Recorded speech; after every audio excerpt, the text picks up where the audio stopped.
아버지 하나님, 참으로 주님 앞에 겸손한 자가 은혜를 받고 주님 앞에 쓰임받는 생애가 되고 주님의 참 제자가 되는 줄 압니다. 우리 삶 속에서 주님 보시기에 겸손하지 못한 모습들이 있다면 깨닫게 도와주시고 점점 더욱더 주님 앞에 겸손한 자의 모습으로 나아갈 수 있도록 주님의 참 제자가 될 수 있도록 주님 도와주시옵소서. 오늘 두 번째 이 시간도 시작하는 시간부터 마치는 시간까지 주님 함께 해주셔서 듣는 모든 사람들에게 역사해 주시고 그 말씀이 마음판에 새겨지게 해주시고 삶 가운데 실천될 수 있도록 도와주시옵소서. 오늘 둘째 날 전능하신 주님께만 온전히 의탁을 드립니다. 예수님 이름으로 기도드렸습니다. 아멘. 잠언 22장입니다. 잠언 22장. 구약성경 잠언 22장 4절 말씀. 잠언 22장 4절 말씀 찾았으면 같이 읽어보겠습니다. 겸손과 여호와를 경외함의 보응은 재물과 영광과 생명이니라. 식사들 하고 오셨어요? 네. 오늘은 그 예수님의 마음, 대표적인 마음, 겸손에 대해서 생각해 보겠습니다. 나는 마음이 온유하고 겸손하니 너희는 내게 배우라 그랬습니다. 예수님의 마음, 예수님의 대표적인 마음이 겸손입니다. 그런데 이 성경에 겸손한 자에게 주어지는 하나님의 축복과 은총이 너무 많다고 기록되어 있습니다. 자, 지금 읽었던 이 본문에도 겸손한 자에게 주시는 하나님의 보응이 뭐냐? 재물과 영광과 생명이라고 되어 있습니다. 그래서 어거스틴은 이런 말을 했습니다.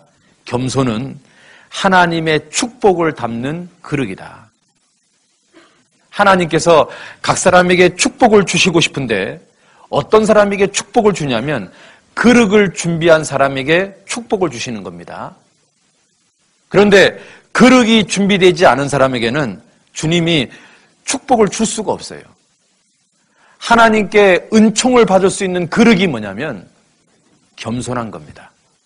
그런데 조금 겸손하면 그릇이 작기 때문에 하나님께 받는 은총이 작을 수밖에 없고, 많이 겸손하면 하나님께 받는 그릇이 크기 때문에 하나님께 많이 받는 거예요. 그래서 겸손은 하나님의 은총을 받는 그릇인 거예요. 그래서 겸손하면 주어지는 게 너무 많은 거예요. 성경에요, 귀에 못이 박히도록 반복되는 말이 겸손은 종기의 앞잡이고 교만은 패망의 선봉이라는 말이 귀에 못이 박히도록 반복되고 있어요.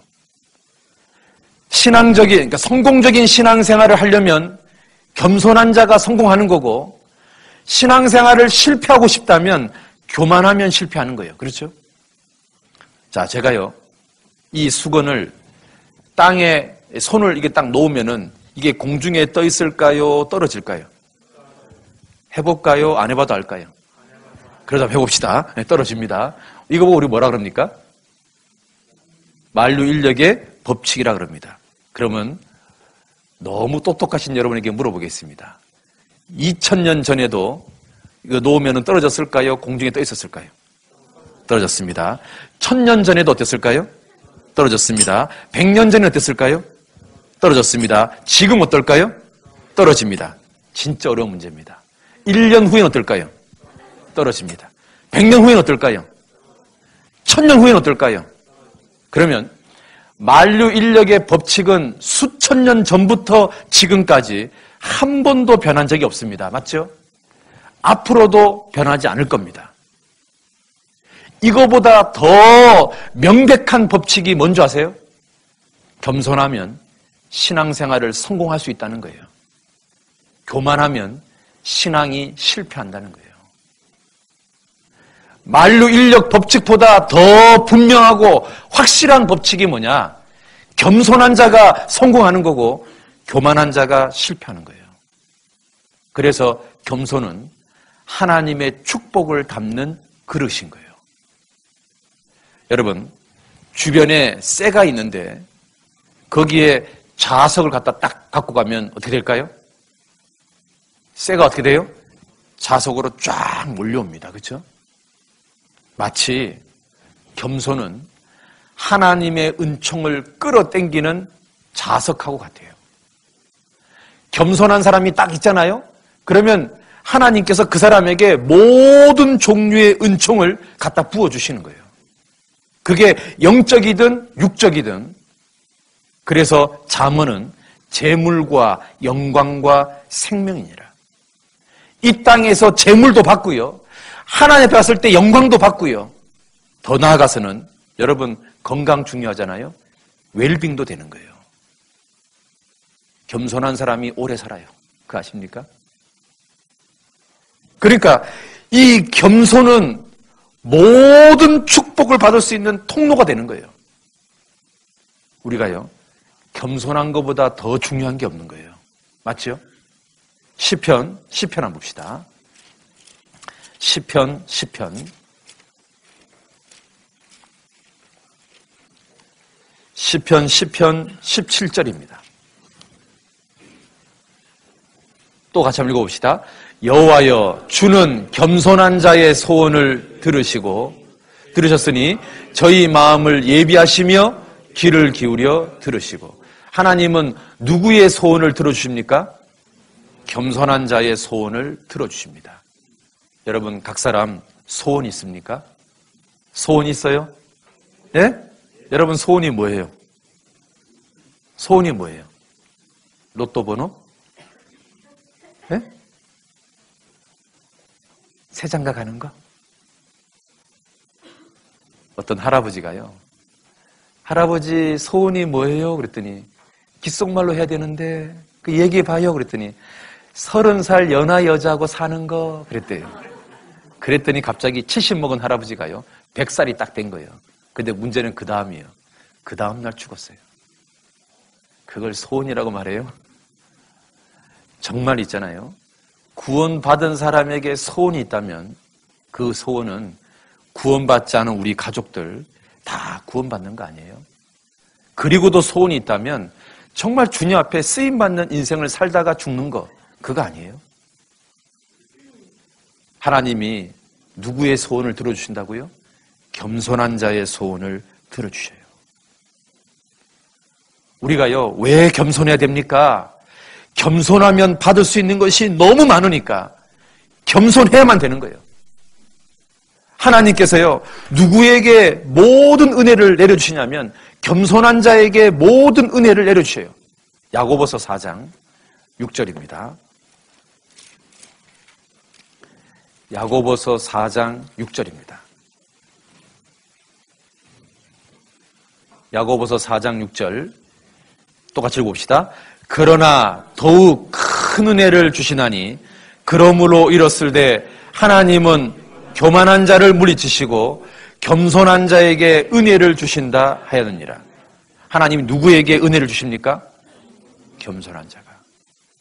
우리가요, 구원받은 사람이 이 땅에 살아가는 비결 중에 하나가 뭐냐면 은혜를 많이 받아야, 이 마음이 있잖아요, 은혜로 가득 채워야 신앙생활을 할 수 있는 거예요. 그런데 주님의 은혜는 언제나 누구에게 임하는 거냐면 겸손한 사람에게 임하는 거예요. 한번 따라 봅시다. 겸손은 모든 은혜의 뿌리가 된다. 겸손한 사람이 모든 종류의 은혜를 받도록 되어 있는 거예요. 구원받은 사람이요, 은혜가 없잖아요. 주일날 설교를 듣는데 은혜를 받지 못하잖아요. 수요일날 말씀을 듣는데 은혜를 받지 못하잖아요. 개인적으로 성경을 읽는데 은혜를 받지 못하잖아요. 그러면 이 마음이요, 사막처럼 바뀌어요. 이 마음이 사막처럼 바뀌고 이 마음이요, 굉장히 좁아져요.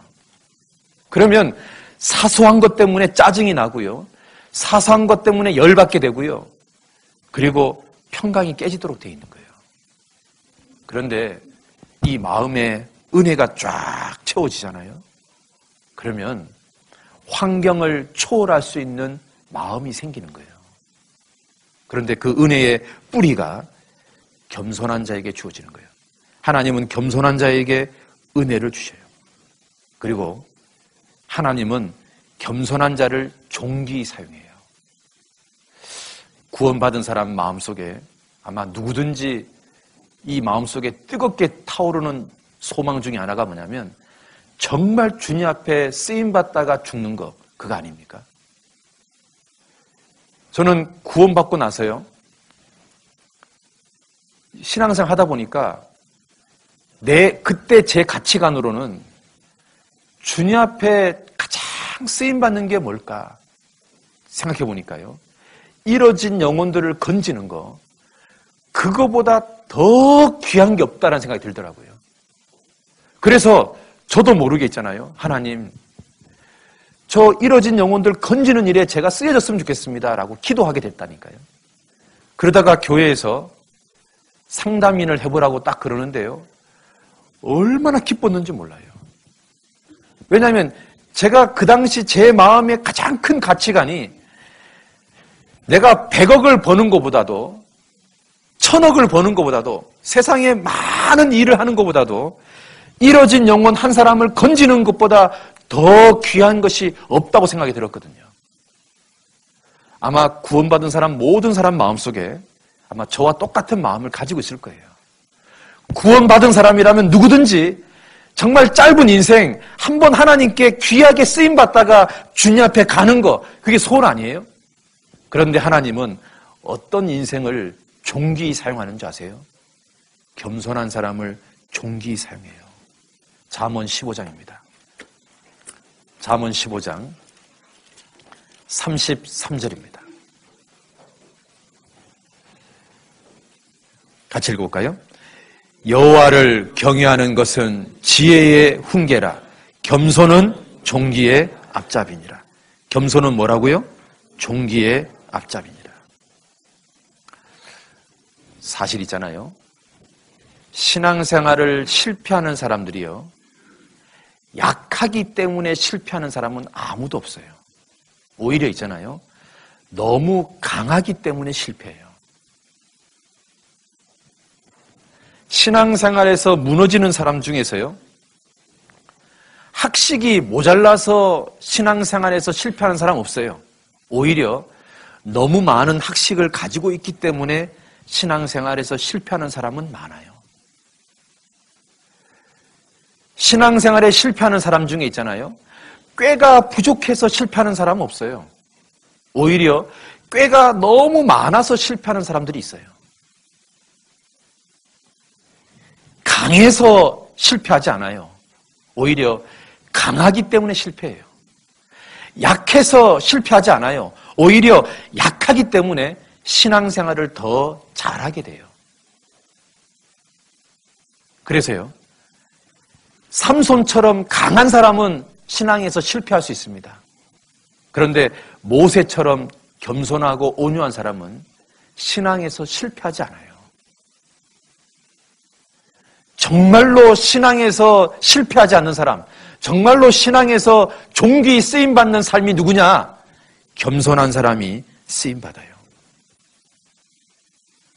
여러분, 모세가요, 애굽에서 40년 동안 최고의 엘리트 교육을 받았습니다. 왜냐하면 왕자 교육을 받은 거니까요. 모든 학문 분야에 최고의 교육을 받았습니다. 그런데 결론은 어떻게 됐습니까?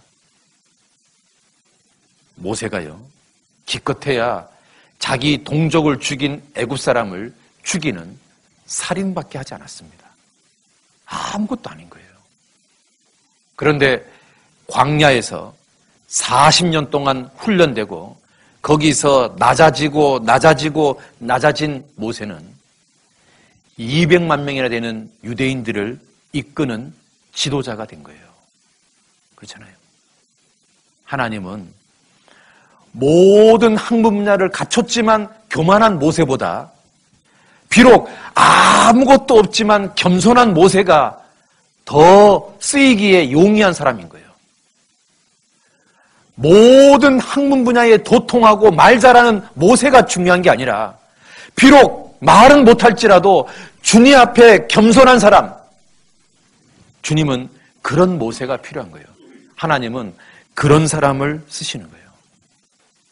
하나님은 누구를 존귀히 사용하느냐? 겸손한 사람을 존귀히 사용해요. 그러니까요, 우리가 정말 이 남은 신앙생활 멋지게 한번 해보려면 우리는요, 겸손하지 않으면 안 되는 거예요. 그런데 문제는 뭐냐면 사람들이요, 겸손이 도대체 뭔지를 모르기 때문에 정말로 겸손해지는 방법을 모르고 있다는 거예요. 여러분, 정말 훌륭한 의사가 되려면 두 가지를 잘해야 돼요. 첫 번째는 뭘 잘해야 될까요? 예? 예? 의학에 대한 전문 지식을 갖추고 있어야 되겠죠. 두 번째는요, 지식만 있으면 안 되잖아요. 수술도 잘해야 되겠죠. 우리가 진짜로 겸손해지려면 겸손이 도대체 뭔지를 잘 알아야만 겸손해질 수 있는 거예요. 그리고 두 번째는 겸손을 연습해야 되겠죠. 그렇잖아요. 많은 형제자매님들이요, 겸손을 구체적으로 무엇인지 잘 모르기 때문에 겸손하지 못하다는 거예요. 제가 물어봅니다. 겸손이 뭐예요? 그러면 겸손이요? 겸손, 글쎄요. 여러분, 겸손이 뭡니까? 여러분 머릿속에서 제가 겸손이 뭡니까? 라고 말하면 제일 먼저 떠오르는 이미지가 뭐예요? 뭐가 떠올라요? 네? 섬기는 거. 또 뭐 이렇게 잘 못 떠올린다니까요. 겸손이 그렇게 좋은 거라고 배웠지만 구체적으로 겸손이 뭐예요? 라고 물으면은 잘 몰라요. 잘 모르니까 겸손해지기 어려운 거예요.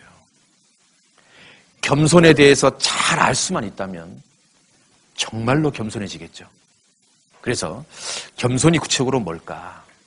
첫 번째가요, 겸손은 주님 앞에, 말씀 앞에 낮아지는 거예요.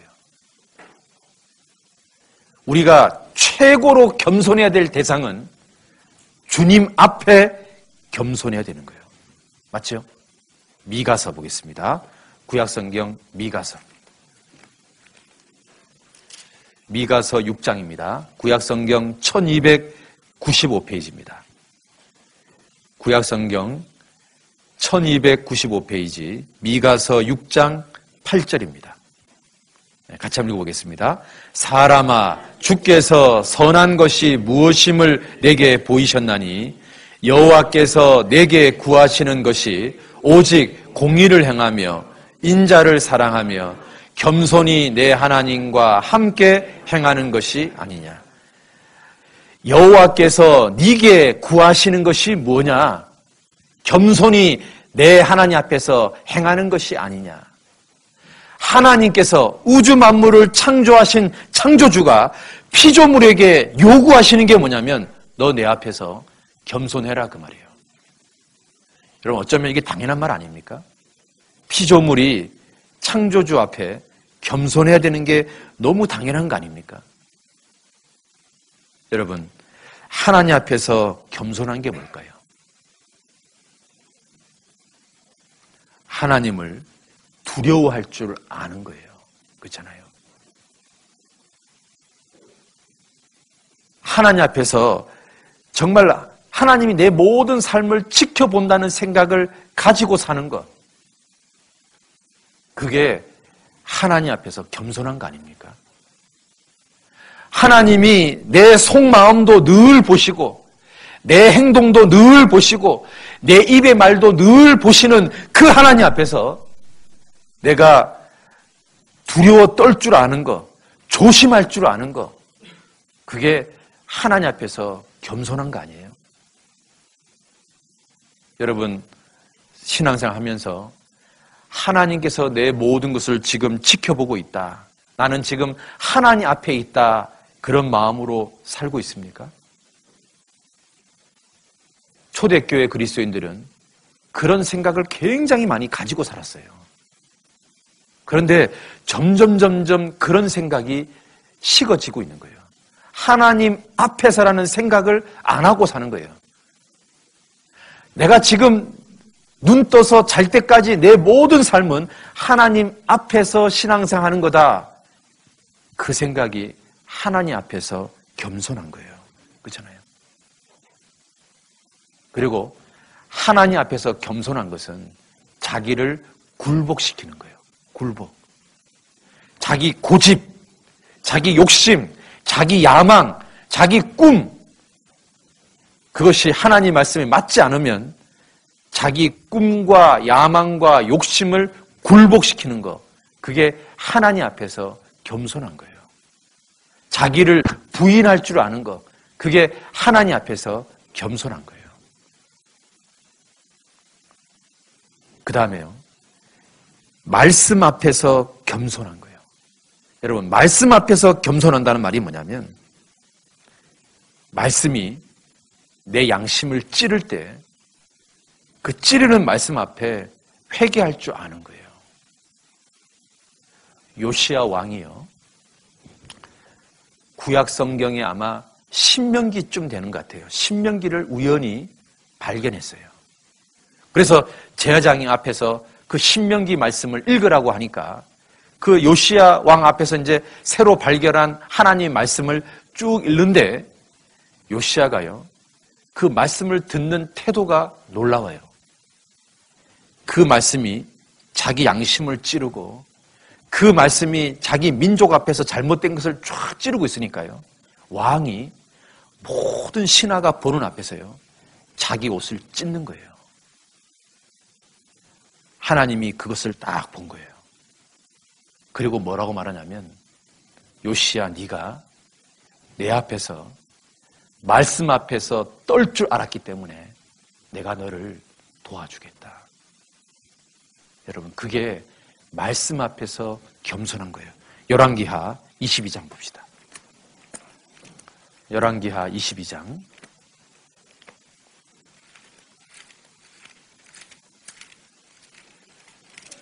열왕기하 22장 10절입니다.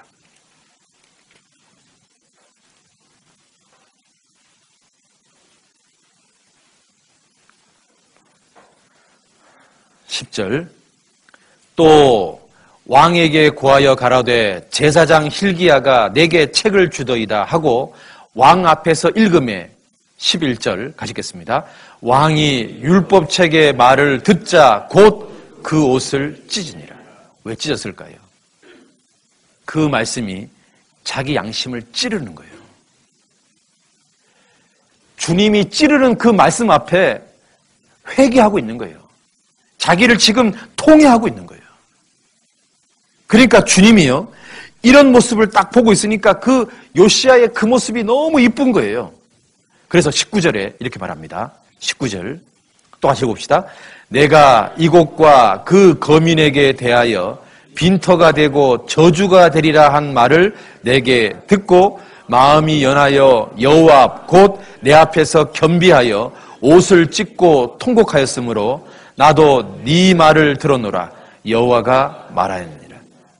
그래서 하나님이 모든 재앙을 네 시대에는 내리지 않겠다고 약속하시는 거예요. 요시야의 이런 태도가 말씀 앞에서 겸손한 거예요. 우리가 주일날 설교를 듣잖아요. 그 설교 말씀이 내 양심을 확 찌를 때 교만한 사람은 이렇게 말해요. 저 목사 나들으라고 하네? 그렇게 말하면 아주 교만한 사람인 거예요. 내가 주일날 말씀을 듣는데 그 말씀이 내 양심을 확 찌르잖아요. 아, 하나님이 내 삶을 보셨구나. 하나님이 나보고 지금 회개하라고 말씀하시는구나. 그래서 요시야 앞에서 옷을 찢는 것처럼 자기 마음을 찢을 줄 아는 사람, 하나님 그 사람에게 은혜를 부어줍니다. 여러분 어때요? 주일 말씀을 듣거나 수요 말씀을 들을 때, 여러분 양심을 찌르는 말을 들을 때 여러분의 반응은 어때요? 저 목사 나들으라고 하네? 그렇게 반응합니까? 아니면 애써 무시합니까? 아니면 마음을 찢습니까? 여러분 어때요? 우리가요, 양심을 찌르는 말을 들을 때 자기 마음을 찢을 줄 아는 사람, 그 사람이 말씀 앞에서 겸손한 거예요. 여러분, 말씀 앞에서 겸손하단 말이 또 뭐냐면, 여러분, 말씀을 듣는 이유가 뭐예요? 감상하려고 듣습니까? 행하려고 듣습니까? 행하려고 듣는 거예요. 말씀을 듣고 잊어버리면 말씀 앞에 교만한 거예요. 말씀을 듣고 한 개라도 실천하는 사람, 그 사람이 말씀 앞에서 겸손한 거예요. 그렇죠? 자, 솔로몬 왕이 죽고 르호보암이 이스라엘의 왕이 됐습니다. 그런데 이 르호보암이 세금을 징수하는 문제에 있어서 현명하지 않은 결정을 내렸습니다. 그것 때문에 10개의 지파가 남이스라엘과 분리됐습니다. 그래서 지금 이스라엘은 북이스라엘과 남유다로 나뉘어졌습니다. 자, 이 이스라엘의 10개의 지파가 다윗 왕가에서 분리된 것은 큰 죄가 아닐 수 있습니다. 그런데 문제는요, 이 10개의 지파가 다윗 왕가와 분리된 것만 아니라 하나님과 분리됐다는 거예요. 하나님 말씀하고 분리됐다는 거예요. 그래서 북이스라엘에 19명의 왕이 등장했는데 놀랍게도 한 명도 선한 왕이 나오지 않았다는 거예요. 우리가요, 말씀과 분리되고 교제와 분리되면 그때부터 내 신앙생활은 하나님 보실 때는 아무것도 아닌 거예요. 하나님과 분리된 북이스라엘이 19명의 왕이 등장했지만 한 명도 선한 왕이 생기지 않은 것처럼 말씀과 분리되고 교제와 분리되면 거기서 끝나는 거예요. 여러분, 말씀과 분리되는 게 뭘까요? 말씀을 들어도 들은 것으로 끝나는 삶. 그게 말씀과 분리되는 거 아니에요? 도통 행하려고 하지 않는 삶. 그게 말씀과 분리되는 거 아니에요? 미국에는요, 사탄 종교가 있어요. 사탄 종교. 아시죠? 그리고 미국은 사탄 종교를 방영하는 TV 채널이 있어요. 그런 거 아세요?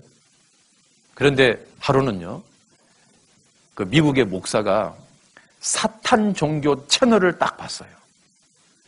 근데 그 사탄 종교 채널에서 십계명을 이야기하더라는 거예요. 이 성경처럼 흉내를 내는 거예요. 그래서 이 목사님이 사탄 종교의 십계명은 도대체 뭘까? 굉장히 호기심이 발동한 거예요. 여러분, 사탄 종교의 첫 번째 계명이 뭘까요? 여러분, 뭐 같아요? 맞춰봅시다. 뭐 같아요? 네?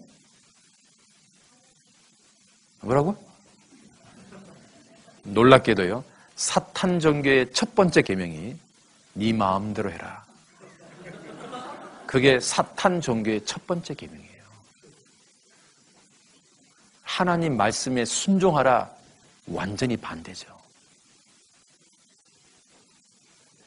우리가요, 말씀 앞에서 분리되는 거, 말씀을 들어도 순종하지 않는 거, 내 마음대로 살고자 하는 거, 여러분, 그게 말씀 앞에서 교만한 거예요. 여러분, 사울 왕에게 하나님이 너 아말렉 족속을 진멸하라 그랬습니다. 그런데 사울 왕이 90%는 죽이고 10%는 살렸습니다. 그런데 성경은 뭐라고 말합니까? 네가 하나님 말씀을 버렸기 때문에 나도 너를 버린다고 말합니다. 여러분, 불순종이 하나님 말씀을 버리는 겁니다. 그게 바로 교만인 겁니다. 우리가 말씀 앞에 겸손하다는 말은 말씀에 순종하는 거예요. 네가 말씀을 버렸기 때문에 나도 너 버린다고 말하는 거예요.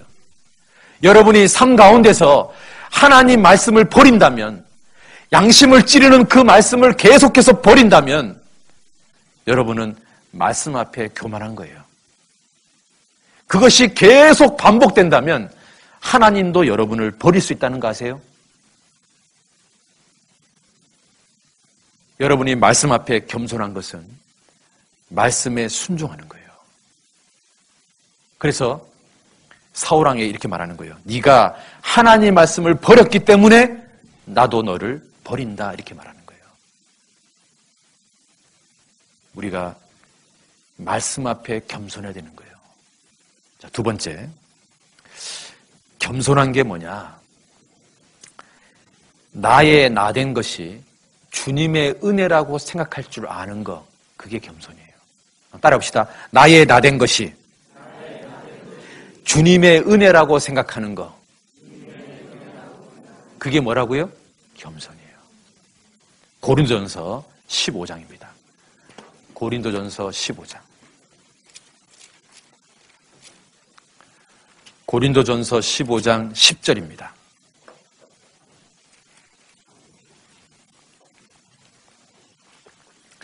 같이 한번 읽어봅시다. 그러나 나의 나된 것은 하나님의 은혜로 된 것이니 내게 주신 그의 은혜가 헛되지 아니하여 내가 모든 사도보다 더 많이 수고하였으나 내가 아니요 오직 나와 함께 하신 하나님의 은혜로다. 이렇게 말할 줄 아는 것, 이게 겸손인 거예요. 신앙적인 업적을 남기고 많은 일을 성취했을 때 사람들은 항상 주어를 하나님이 아니라 내가라는 말을 붙이고 싶어 합니다. 내가 이 교회당을 지었어요. 내가 이 교회당을 설계했어요.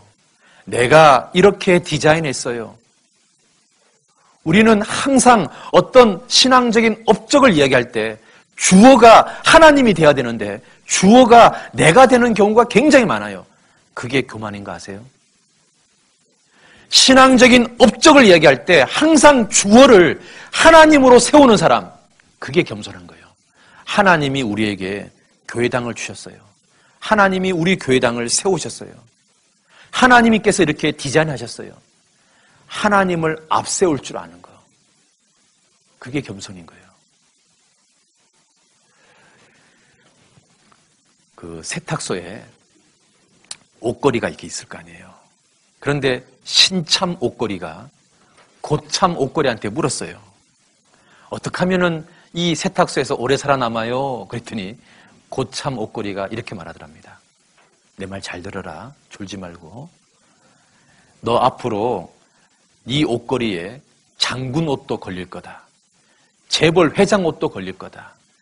신부 드레스도 걸릴 거다. 그런데 중요한 것은 그 옷이 다 네 것이 아니라는 거다. 너는 처음부터 끝까지 옷걸이라는 사실, 이거 잊지 마라. 그러면 너는 이 세탁소에서 오래 살아남을 거다. 너무 멋있는 말 같아요. 하나님께서 우리에게요, 때로는 봉사회장의 옷을 입힐 수 있습니다. 때로는 어머니 회장의 옷을 입힐 수도 있습니다. 때로는 구역장의 옷을 입힐 수도 있고요. 때로는 조장의 옷을 입힐 수도 있습니다. 그런데 그 옷은 몇 년짜리예요? 몇 년짜리예요?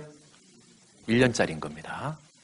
1년 뒤에 주님이 나에게 어떤 옷을 입힐지 나는 모르는 거예요. 맞죠? 내가 평생 봉사회장이 아닌 겁니다. 내가 평생 어머니 회장이 아닌 거예요. 내가 평생 구역장이 아닌 거예요. 내가 평생 조장이 아닌 거예요. 주님이 나를 겸손하다고 인정하면 주님이 거기에 걸맞는 옷을 입혀주시는 거지, 이 옷은 평생 내 옷이 아닌 거예요. 그렇게 생각할 줄 아는 거, 그게 겸손인 거예요.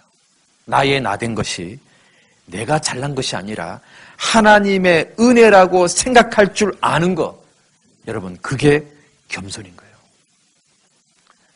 여러분, 하나님이 우리를 뭐 가지고 만들었습니까? 흙 가지고 만들었습니다. 그럼 우리는 결국은 뭐에 지나지 않는 겁니까? 흙덩어리에 불과한 겁니다. 그런데 흙덩어리가 하나님의 일을 막 굉장한 일을 했습니다. 그러면 흙덩어리가 잘나서 한 겁니까? 주님이 함께해서 하는 겁니까? 그렇잖아요. 나는 처음부터 끝까지 흙덩어리인 거예요. 내가 무슨 일을 할 수 있는 것은 아무것도 없는 거예요. 내가 처음부터 끝까지 흙덩어리면 나의 나된 것은 주님의 은혜지 내가 잘나서 된 것은 하나도 없는 거예요. 여러분, 그게 겸손이에요. 그렇잖아요. 사도 바울이 이렇게 말하잖아요. 나는 심었고 아볼로는 물 주었으되 자라게 하시는 이는 오직 누구시라고요? 하나님이시다. 하나님이 하시는 거예요. 구원받게 하는 것도 하나님이 하시는 거고 그 사람의 신앙을 자라게 하는 것도 하나님만이 하시는 거예요. 내가 할 수 있는 것은 아무것도 없는 거예요. 그렇다면 신앙적인 업적을 이야기할 때 나를 내세워야 되는 거예요? 주님을 내세워야 되는 거예요? 영광을 내가 차지해야 되는 거예요? 주님께 돌려야 되는 거예요? 그게 겸손인 거예요. 모든 영광을 주님께 돌릴 줄 아는 거. 그게 겸손인 거예요. 시편 115편입니다. 시편 115편 1절입니다. 시편 115편 1절 같이 한번 읽어봅시다. 여호와여 영광을 우리에게 돌리지 마옵소서. 우리에게 돌리지 마옵소서. 오직 주의 인자하심과 진실하심을 인하여 주의 이름에 돌리소서. 누구 이름에 돌리라고요? 주의 이름에. 그런데 많은 사람들은 자기 이름에 돌리려고 그래요. 우리는 그런 유혹을 계속 받고 있는 거예요. 내가 구역장을 했는데 구역이 부흥이 됐어요. 그러면요, 그 구역이 부흥된 것을 자꾸 자기 이름을 들먹거리는 경향이 있는 거예요. 거기에 유혹을 받는다니까요.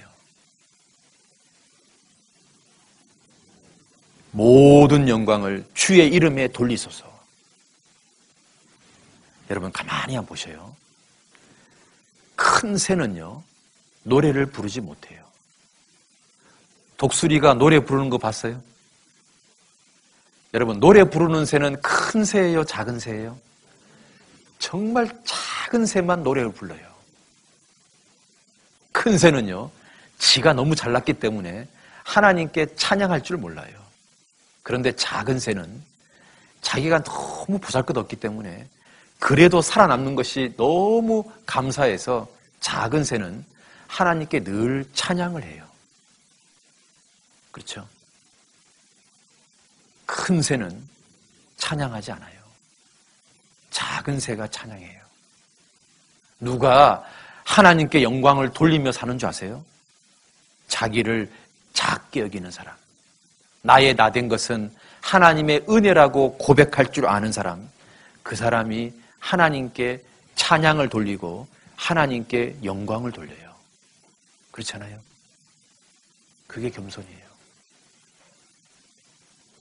하루는 있잖아요. 당나귀가 이렇게 지나가는데 호랑이 가죽이 이렇게 걸려 있는 거예요. 그래서 호랑이 가죽을 자기가 덮어 썼어요. 그리고 지나가는데 모든 짐승이 자기를 보고 막 도망을 다니는 거예요. 그리고 막 꾸벅꾸벅 절을 하는 거예요. 당나귀가 처음에는 몰랐는데 쟤들이 왜 나를 보고 절하지? 가만히 보니까 자기가 지금 뭘 뒤집어 썼어요? 호랑이 가죽을 뒤집어 썼거든요. 그런데 거기까지 하면 좋을 텐데 이 당나귀가 교만해져가지고 우쭐대가지고 야 내가 으흥 그러면 더 두려워 떨겠지 싶어서 달걀 하나 먹고 으흥 했는데 갑자기 도망가는 짐승이 다 달려드는 거예요. 자기를 잡아먹으려고 그러는 거예요. 왜 그랬을까요? 자기는 으흥 그랬는데 듣는 사람은 뭐라고 들었을까요? 이잉 하고 듣는 거예요. 여러분 교만하면 망하는 거예요. 자, 나의 나된 것이 누구의 은혜라고요? 주님의 은혜라고 생각할 줄 아는 거. 그게 뭐라고요? 겸손이다. 세 번째는요.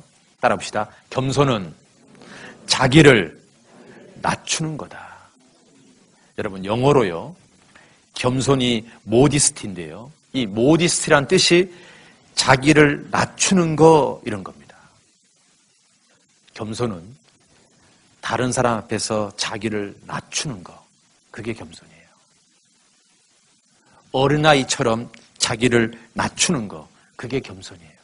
마태복음 18장입니다. 마태복음 18장 4절입니다.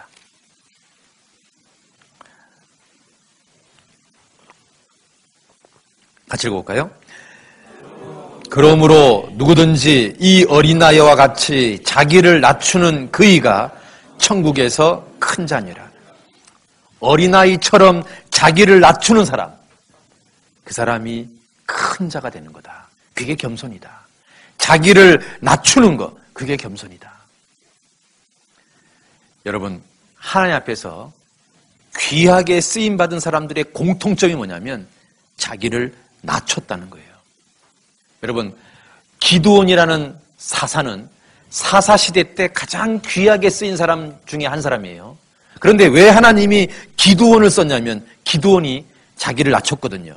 기드온이 뭐라고 말하냐면 나의 집은 므낫세 중에서 극히 약하고 나는 내 아비 집에서 제일 작은 자입니다라고 고백했거든요.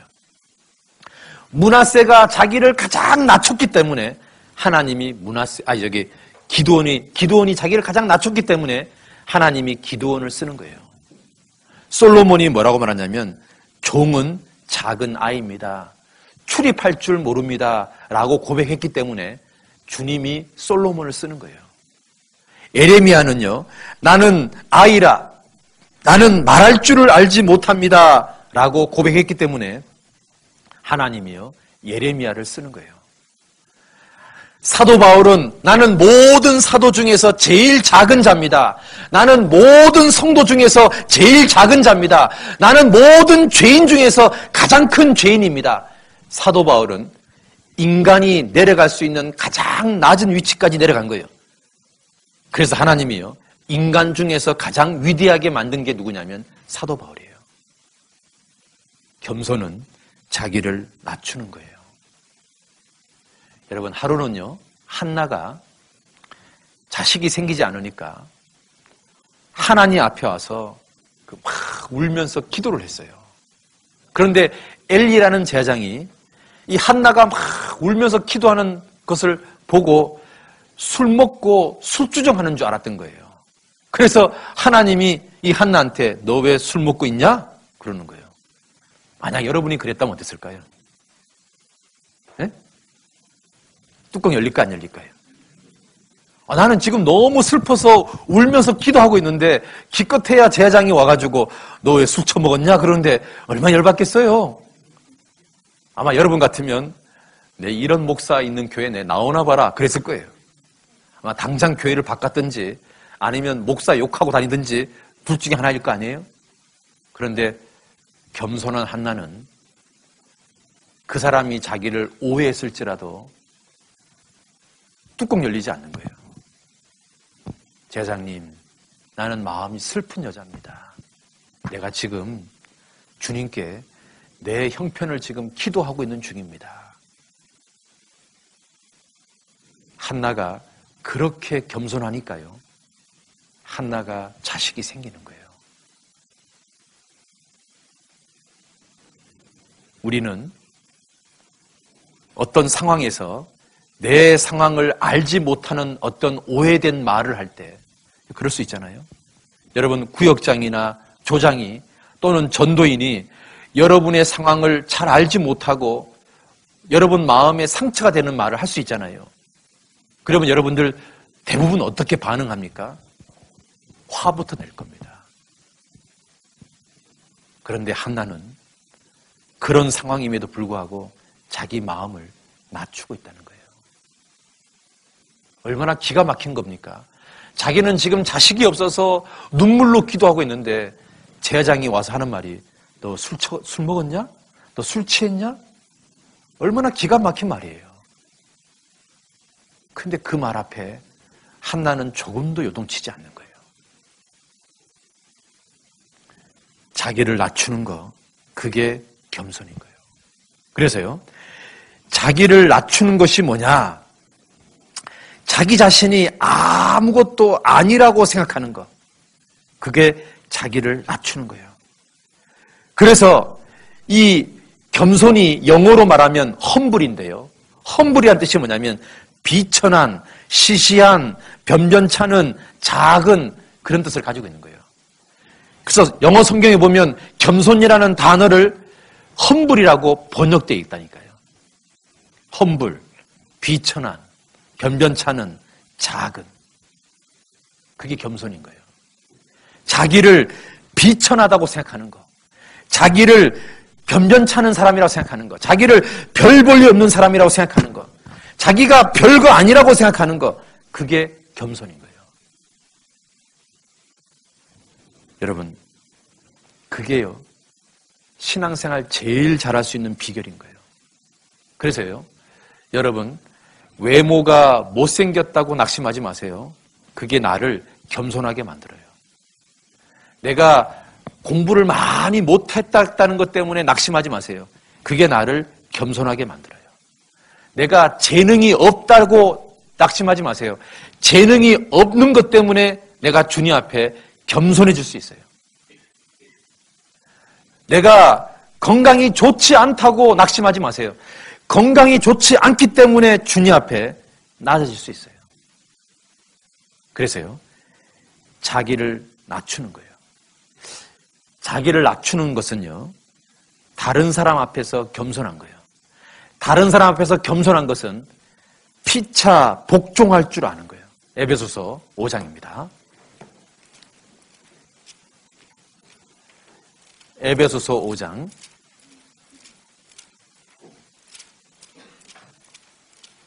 21절입니다.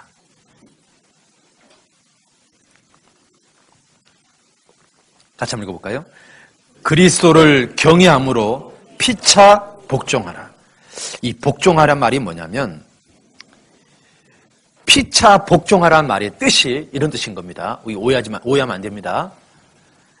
상대방의 권면을 받아들여라, 그런 뜻인 거예요. 피차 복종하란 말이 무슨 말이라고요? 상대방의 권면을 받아들여라. 그게 복종하는 거예요. 교만한 사람은요, 상대방의 권면을 받아들이지 않아요. 네가 뭔데? 너는 잘났냐? 이렇게 말합니다. 그런데 겸손한 사람은 상대방의 권면을 받아들입니다. 그래서 교만한 사람은 절대로 권면을 받아들이지 않습니다. 겸손한 사람만이 상대방의 권면을 받아들일 줄 압니다. 잠언 15장입니다. 잠언 15장 12절입니다. 잠언 15장 12절.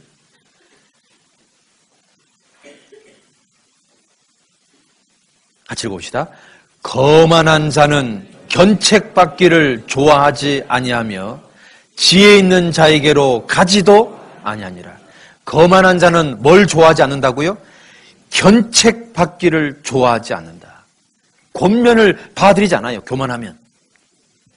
겸손한 사람만이 상대방의 권면을 받아들여요. 피차 복종할 줄 안다니까요.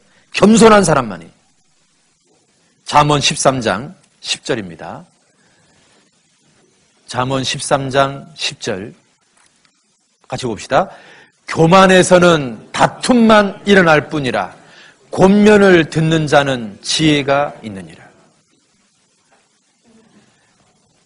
그래서요, 내가 나 자신을 낮추는 사람은 다른 사람의 권면을 순적히 받아들입니다. 내가 높아져 있으면 다른 사람의 권면을 받아들일 수가 없습니다. 그래서 다른 사람의 권면을 받아들일 줄 아는 거, 그게 겸손인 겁니다. 그리고요, 자기를 낮추는 것은 다른 사람을 나보다 낫다고 생각하는 거예요. 다른 사람을 존경할 줄 아는 게 겸손인 겁니다. 그래서요, 겸손의 출발이 뭐냐면, 나는 겸손하지 않다고 인정하는 게 겸손의 출발이에요. 많은 사람들은 나는 교만합니다라는 말을 잘 하지 않습니다. 나는 내 자신이 교만합니다라고 인정하는 게, 거기서부터 그 사람은 겸손이 시작되는 거예요. 근데 사람들은 자기를 교만하다고 인정하지 않아요. 여러분, 교만합니까? 여러분, 교만하세요? 많은 사람들은 자기가 교만하다고 인정하지 않아요. 따라합시다. 겸손의 출발은 나는 교만합니다. 인정하는 데서부터 시작합니다. 거기서부터 시작하는 거예요. 여러분 가만히 생각해 보세요. 내 속에 교만한 게 뭐가 있는가? 분명히 내 속에 교만한 게 많이 있을 겁니다. 자기 자신이 교만하다고 인정하는 사람, 그 사람이 겸손을 시작할 수 있습니다. 겸손을 한 가지씩 배울 수 있습니다. 그래서 자기 자신이 교만하다고 생각하는 사람, 자기 자신이 별거 아니라고 생각하는 사람, 그 사람은 다른 사람을 나보다 낫다라고 생각할 수 있는 겁니다. 빌립보서 2장입니다. 빌립보서 2장.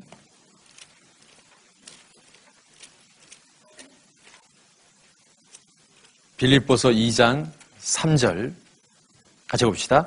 아무 일에든지 다툼이나 허용으로 하지 말고 오직 겸손한 마음으로 각각 자기보다 남을 낮게 여기고, 다른 사람을 나보다 낮게 여기는 마음, 다른 사람을 나보다 존중히 여기는 마음, 그게 겸손인 겁니다. 그러니까요, 다른 사람을 나보다 낮게 여기는 마음을 가지고 있으면 내가 감히요 다른 사람을 판단할 수가 없도록 돼 있는 거예요. 그렇죠? 내가 다른 사람을 판단하고 비방하는 것은요, 내가 다른 사람보다 낫다고 생각하기 때문에 판단하고 비방하는 거예요. 그렇잖아요? 내가 다른 사람을 판단하고 비방하는 것 자체가 내가 이미요 교만하기 때문에 가능한 거예요. 내가 겸손해져 있으면, 모든 사람이 나보다 낫다고 여기는 마음을 가지고 있으면 나는 감이 있잖아요. 다른 사람을 판단할 수가 없고요, 비방할 수가 없는 거예요. 그렇잖아요. 겸손이 뭐냐? 다른 사람을 나보다 낫다고 여기는 거, 그게 겸손인 거예요. 하루는요, 러시아에 너무 교만한 대위가 있었어요. 이 사람이 그 사관학교를 수석으로 졸업했나 봐요. 동기들 중에서 자기가 제일 먼저 승진을 했나 봐요. 그러니까 아주 굉장히 교만한 대위가 하나 있었어요. 그런데 이 황제가 이 사람이 진짜 교만한 사람인가 아닌가 알고 싶어서 사복 차림으로 그 군대 진영에 들어간 거예요. 그러니까 아주 누추한 차림으로 하고 이제 갔어요. 그랬더니 저기에 대위 하나가 아주 굉장히 교만한 폼으로 다 앉아있더래요. 한눈에 봐도 알겠더래요. 그래서 자기가 딱 가서 아이고 안녕하십니까 그랬더니 이 교만한 대위가 자네 나한테 인사하는 게 그게 뭐야? 15도가 뭐야? 최소한 90도가 돼야지. 그래서 이 황제가요 90도로 인사했답니다. 안녕하십니까. 그래서 이제 가려고 하니까 이 대위가 그러더래요. 자네 내 계급이 뭔 줄 알아? 다 그러더래요. 그래서 이제 이 황제가요 상사입니까? 그랬더니 그 위 딱 그러더래요. 소입니까? 그 위 그러더래요. 중입니까? 허허 그 위 딱 그러더래요. 대위입니까? 그랬더니 그럼 내가 대위지. 그것도 우리 동기 중에서 제일 먼저 진급한 대위지. 내가 잘 나가는 대위지.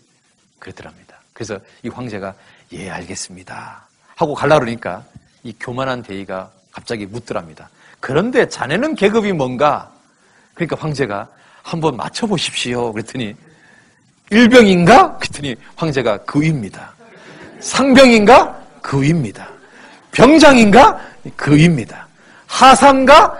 그 위입니다. 중상가? 그 위입니다. 상상가? 그 위입니다. 쏘이구만? 그 위입니다. 중인가? 그 위입니다. 나랑 같이 대위구만. 그 위입니다. 그때 갑자기 얼굴 표정이 바뀝니다. 교만한 표정에서 갑자기 겸손한 표정으로 그 위입니까? 소령입니까? 그 위. 얼굴이 점점 노래집니다. 중령입니까? 그 위라니까. 대령입니까? 그 위라니까. 갑자기 무릎을 확 꿇습니다. 원스타입니까? 그 위라니까. 투스타입니까? 그이라니까? 이 사람이 거의 막 얼굴이요 하얘집니다. 3스타입니까? 그이라니까? 별 4개입니까? 그이라니까? 별 4개 이상 없는데요. 도대체 당신 누굽니까? 나 황제세. 이 교만한 대의가 뭐라 그랬을까요? 죽여 주시옵소서. 여러분, 정말 너무 교만하잖아요. 세상에 자기보다 훌륭한 사람이 너무 많은데 다른 사람을 무시하는 게 그게 교만인 거예요. 모든 사람을 나보다 낫다고 생각하는 것, 그게 겸손이에요. 그 다음에 4번째, 따라봅시다. 겸손은 섬기는 거다. 그런데 여러분들, 이 섬긴다는 말을 오해하고 있더라고요. 먼저 누가복음 22장입니다. 누가복음 22장 27절입니다. 누가복음 22장 27절 같이 한번 읽어볼까요? 앉아서 먹는 자가 크냐? 섬기는 자가 크냐? 앉아 먹는 자가 아니냐? 그러나 나는 섬기는 자로 너희 중에 있노라. 주님은요, 평생을 섬기는 자로 있었습니다. 겸손은 섬기는 겁니다. 근데 섬기는 게 뭡니까? 라고 물어보면 사람들은 이렇게 말합니다. 종로로 타는 거 이렇게 생각합니다. 그게 아닙니다. 섬기는 것은 종로로 타는 게 아니에요. 섬기는 것은 뭐냐면 구원받지 않은 사람을 구원받도록 도와주는 것. 그게 그 사람을 섬기는 겁니다. 구원받은 사람이 신앙생활 잘할 수 있도록 도와주는 것. 그게 섬기는 겁니다. 그 사람을 위해서 기도해 주는 것. 그게 섬기는 거예요. 구역 모임이 있다, 조모임이 있으면 전화해서 구역 모임 오세요, 조모임 꼭 오세요라고 전화해 주는 거. 그게 섬기는 거예요. 교제 안 나오는 사람이 있으면 신방 가서 교제 나올 수 있도록 격려하는 거. 그게 섬기는 거예요. 마음이 연약한 사람한테 신방 가서 위로해 주는 거. 그게 섬기는 거예요. 여러분, 그게 섬기는 거예요. 여러분, 예수님이 공생의 기간 중에 막 종처럼 예 그랬습니까? 예수님은 그렇게 한 적이 한 번도 없습니다. 그런데 예수님은 자기는 평생을 섬기는 중에 있었다라고 고백하고 있습니다. 그러면 예수님이 말하는 섬김이 뭐예요? 우리가 말하는 섬김하고 차원이 다른 거예요. 예하고 종로로 타는 게 아니에요. 주님이 원하는 섬김은 구원받지 않은 사람 구원받게 하는 것. 구원받은 사람 신앙생활 잘할 수 있도록 도와주는 것. 그게 섬기는 거예요. 자, 구역장은 구역을 섬기는 거예요. 그러면 구역장이 구역 식구들한테 종로로 타는 게 섬기는 거예요? 아니라니까요. 구역 식구가 신앙생활 잘할 수 있도록 기도해 주는 것. 그게 섬기는 거예요. 구역 모임이 있을 때 구역 모임 꼭 나오라고 전화해 주는 거. 그게 섬기는 거예요. 구역 식구 중에서 어렵거나 마음이 힘든 사람 있으면 교회 연락해서 전도인과 함께 신방 가는 거 또는 자체적으로 신방 가는 거. 그게 섬기는 거라니까요. 아시겠어요? 그런데 누가 이 섬기는 것을 잘하냐면 겸손한 사람이 섬기는 것을 잘하는 거예요.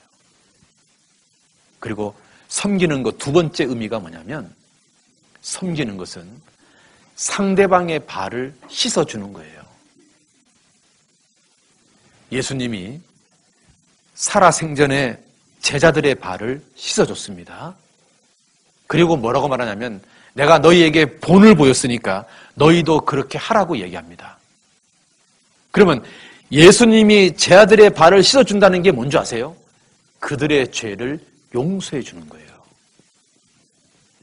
예수님이 씻어준 발에는 어떤 발이 있냐면 예수님을 배신한, 예수님을 팔아넘긴 가룟 유다의 발도 있었다는 거 아세요? 예수님이요, 가룟 유다 발 앞에서 무릎을 꿇고 그 거룩한 손으로 그 더러운 발을 씻겨줬다는 겁니다. 그리고 수건으로 닦아줬어요. 예수님은 자기를 3번이나 부인한 베드로의 발도 씻겨줬고 수건으로 닦아줬어요. 예수님은 그것을 우리에게 본으로 보여주신 거예요. 섬기는 것은 상대방의 발을 씻어주는 거예요. 상대방을 용서해 주는 거예요. 그게 섬기는 거예요. 여러분, 내가 아직도 용서하지 못하는 사람이 있습니까? 내가 죽어도 저 사람만큼은 용서할 수 없다고 말하는 사람이 있습니까? 예수님은 자기를 팔아넘긴 가룟 유다의 발도 씻겨줬다는 거, 그거 잊지 마십시오. 예수님은 자기를 3번이나 배신한 베드로의 발도 씻겨줬다는 거, 그거 잊지 마십시오. 우리는 다 용서해 줘야 되는 겁니다. 예수님이 하신 것처럼. 골로새서 3장 13절입니다. 골로새서 3장 13절.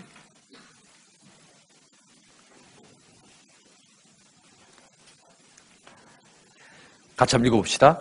누가 네게 혐의가 있거든 서로 용납하여 피차 용서하되 주께서 너희를 용서하신 것 같이 너희도 그리하고.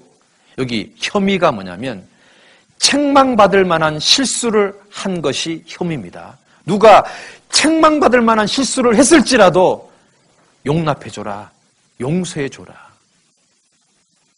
여러분, 교회 안에서 어떤 형제가, 어떤 자매가 나한테 책망받을 만한, 비난받을 만한 실수를 했다고 칩시다. 그게 혐의에 해당됩니다. 혐의. 그런데 성경은 그 혐의에 해당되는 죄에 대해서도 용납해주고 용서해 주라고 되어 있습니다. 누가 여러분에게 결정적인 실수를 했다고 칩시다. 그래도 성경은 그 사람을 용서해 주라고 되어 있습니다. 그게 섬기는 겁니다. 그게 겸손인 거예요. 그 다음에요, 5번째. 겸손이 뭐냐면, 따라봅시다. 겸손은 자기 위치를 지키는 것이고 자신의 역할을 아는 것이다. 그게 겸손입니다. 여러분, 루시퍼는 원래는 뭡니까? 천사장입니다. 그렇죠? 천사장 중에서 제일 높은 위치에 있는 게 루시퍼입니다. 그러니까 천사 중에서 가장 뛰어난 사람이 루시퍼입니다. 그런데 이 루시퍼가 사탄이 됐습니다. 이유가 뭐예요? 자기 위치를 벗어났기 때문에 그렇습니다. 그렇죠? 여러분 잘 생각해 보세요. 따라봅시다. 성도가 겸손하면 천사가 되고 교만하면 악마가 되고, 그렇죠? 그럴 수 있는 거예요. 우리가 겸손하면 천사가 될 수도 있고 우리가 교만하면 악마가 될 수 있는 거예요. 루시퍼는 원래 천사였어요. 그런데 루시퍼가 자기 위치를 지키지 않음으로 말미암아 악마가 된 거예요. 사탄이 된 거예요. 겸손은 자기 위치를 지키는 거예요. 여러분, 겸손이 영어 단어로 언어 슈밍인데요. 이 언어 슈밍이 주제를 넘지 않는, 젠체하지 않는 그런 뜻을 가지고 있습니다. 겸손한 게 뭐냐? 자기 위치를 지키는 거예요. 자기 한계를 아는 거예요. 자기 역할을 아는 거예요. 자기의 그 위치를 정확하게 아는 게 겸손이고요. 오버하면 교만이고요. 밑으로 내려가면 게으른 거예요. 그렇죠? 요한 3서에 보면 디오드레베가 나옵니다. 디오드레베는 교회에서 으뜸되고 싶은 사람인 거예요. 교회에서 자기가 으뜸이 되어야 직성이 풀리는 사람. 그게 교만인 거예요. 여러분, 교회에서요, 으뜸되고 싶은 사람들은 특징이 있잖아요. 결혼식 때는 본인이요, 신랑이 되든지 주례가 되든지 사회가 되어야 직성이 풀려요. 이 사람은 어떤 모임을 하면 자기가 모임을 주재해야만 직성이 풀려요. 이런 사람들은요, 장례식에 가면 뭐가 되어야 직성 풀린 줄 아세요? 죽은 시신이 되어야 직성이 풀린다니까요. 하여튼 자기가 나서야 돼. 자기가 주재를 해야 돼. 자기가 막 나서야 돼. 그러지 않으면 직성이 안 풀리는 사람. 그게 교만인 거예요. 겸손은 자기 위치를 아는 거예요. 여러분, 고라가 겸손해요? 교만해요? 교만하잖아요. 왜냐하면 아론의 제사장의 자리를 노린 거잖아요. 모세의 자리를 노린 거잖아요. 고라는 자기 위치를 만족하지 않는 거예요. 고라는 아론이 되어야 직성이 풀리는 거고 모세가 되어야 직성이 풀리는 거예요. 고라가 자기 위치를 벗어나는 거잖아요. 그게 교만한 거잖아요. 사울왕은요, 사무엘이 뭐라고 말했냐면, 너 일주일 동안 기다려라. 일주일 후에 내가 와서 번제를 드리겠다. 그런데 사울은 일주일을 기다리지 않고 자기가 뭐 했어요? 번제를 드렸어요. 그것 때문에 왕위에서 폐위당했잖아요. 우시야 왕이요, 16살에 왕이 됐어요. 어린 나이에 왕이 됐기 때문에 처음에는요, 아주 겸손했어요. 너무 겸손하니까 하나님이요, 우시야 왕 때 나라를 부강하게 만들었어요. 점점 나라가 부강해지니까 우시야가 마음이요, 우치에 돼가지고 교만이 올라온 거예요. 이 교만이 어디까지 꽉 차버렸냐면 제사장만이 할 수 있는 번제를 자기가 하려고 그러는 거예요. 많은 사람이 말렸는데도 한사코 자기가 해버린 거예요. 하나님께 번제를 딱 드리는 순간 뭐가 됐습니까? 문둥병 환자가 된 거예요. 겸손은 자기 위치를 지키는 거예요. 그래서요, C.S. 루이스가 이런 말을 했습니다. 따라합시다. 교만은 영적인 암이다. 영적인 암이에요, 암. 신앙생활에서 최고 문제되는 게 뭐냐면 교만이에요. 교만은 영적인 암이에요. 자기 위치를 지키는 게 겸손이고 오버하는 게 교만인 거예요. 그렇죠? 우리는요, 봉사회장을 오래 하면 오버할 수 있어요. 어머니 회장을 오래 하면 오버할 수 있어요. 구역장을 오래 하면 오버할 수 있다니까요. 어머니 회장을 처음 하는 사람한테 딱 시키잖아요. 그러면 너무 두려워 떨어요. 아이고, 목사님, 제가 이거 할 수 있겠습니까? 시킬 만한 사람을 시키세요. 막 두려워 떨어요. 그리고 막 얼굴 있잖아요. 막 씨앗씨가 돼 있어요. 막 그 어머니 원래를 진행하는데 막 씨앗씨가 돼가지고 막 어쩔 줄을 몰라 해요. 그런데요, 1년 지나고 2년 차가 되잖아요. 아주 익숙해져요. 그런데 3년 차가 지나고 4년 차가 지나잖아요. 그러면 서서히요, 오바예요, 오바. 그거 아십니까? 사람은요, 처음처럼 이것을요, 끝까지 유지하기가 굉장히 어려운 거예요. 겸손은 자기 위치를 지키는 것이 겸손이에요. 우리 교회 어머니장을 새해 처음으로 바꿨어요. 그 전 어머니장이 6년 동안 했어요. 이분이 한사코 어머니장 그만하고 싶다고 그랬는데 바꿀 만한 사람이 없어서 못 바꿨다가 드디어 이제 바꿨어요. 아, 이분이요, 어머니장을 하는데 얼마나 씨앗이가 되는지 몰라요. 막 바짝 쫄아가지고 막 어쩔 줄을 몰라 합니다. 지금 막 굉장히 쫄았어요. 얼굴이 항상 씨앗이가 돼 있고 막 긴장이 역력해요. 그런데 저는 그게 너무 귀여운 거예요. 왜냐하면 그 모습을 끝까지 유지하는 게 진짜 아름다운 거거든요. 제가요, 속으로 생각하는 거예요. 저 씨앗이 된 얼굴이 언제쯤 없어질까?